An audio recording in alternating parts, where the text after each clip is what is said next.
Hi friends, Manjushree home cook channel থেকে সবাইকে স্বাগত জানাই। আশা করছি সবাই ভালো আছেন, আমিও ভালো আছি। তাহলে আজকের পর্বে আমার রয়েছে এখানে খুব মুখরোচক, সুস্বাদু এবং হেলদি একটি খাবার, যা হলো এখানে মসুর ডালের সঙ্গে ডিম আর আলু দিয়ে একটা আমি রেসিপি তৈরি করেছি। তাহলে আপনারা দেখতে থাকুন। 4টে বড় সাইজের ডিম নিয়ে ভালো করে ধুয়ে সেদ্ধ করতে বসিয়ে দিলাম। অন্যদিকে একটা বাটিতে ছোট বাটির হাফ বাটি ডাল নিয়ে ভালো করে ধুয়ে 15 মিনিটের জন্য রেখে দিলাম। এদিকে কড়াইতে কিছু তেল নিয়ে ডিমগুলো ভেজে নেব। একটু হলুদ গুঁড়ো অ্যাড করলাম। তাহলে ডিমটা ভাজা হয়ে আসার পর এখানে একটা বড় সাইজের আলু নিয়েছি, ওই আলুটাকেও আমি এখানে ভেজে তুলে নিব। তাহলে ডিম আলু ভাজা হয়ে গেছে। ওই তেলের মধ্যে আমি গোটা গরম মশলা, শুকনো লঙ্কা, তেজপাতা, জিরে ফোড়ন দিয়ে কিছুক্ষণ নাড়ার পর ফোড়ন থেকে একটা গন্ধ আসার পরেই একটা বড় সাইজের পেঁয়াজ দিলাম। তার সঙ্গে একটা বড় সাইজের টমেটো, 1 চামচ আদা বাটা, 1 চামচ হলুদ গুঁড়ো দিয়ে কিছুক্ষণ কষিয়ে নিব।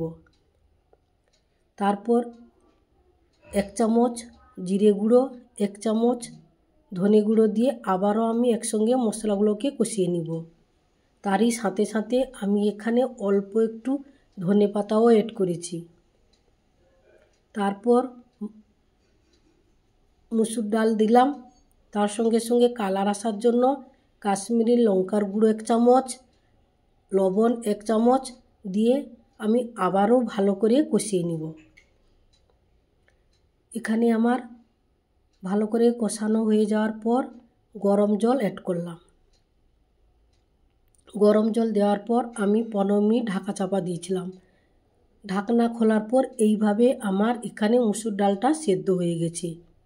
তাহলে ভেজে রাখা আলু আর ডিম অ্যাড করব। ডিম আর আলু দেওয়ার পর আবারও আমি 10 থেকে 15 মিনিটের মধ্যে ঢাকা চাপা দিয়ে দেব।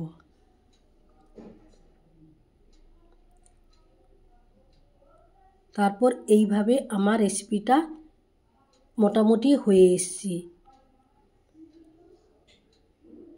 কিছুক্ষণ ফুটে আসার পর 2টো কাঁচা লঙ্কা অ্যাড করলাম।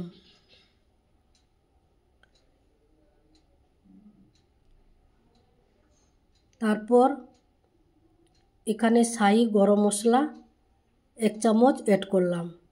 একসঙ্গে মিশিয়ে নেওয়ার পর এইভাবে আমার রেসিপিটা তৈরি হয়ে গেল। যদি আপনাদের এই রেসিপিটা ভালো লাগে তাহলে আপনারা অবশ্যই লাইক, কমেন্ট, শেয়ার, সাবস্ক্রাইব করতে ভুলবেন না। আজ আসছি, নমস্কার। আবারও অন্য কোনো দিন অন্য কোনো রেসিপির সঙ্গে দেখা হবে। ততক্ষণে আপনারা ভালো থাকুন, সুস্থ থাকুন, সাবধানে থাকুন। আসছি, নমস্কার।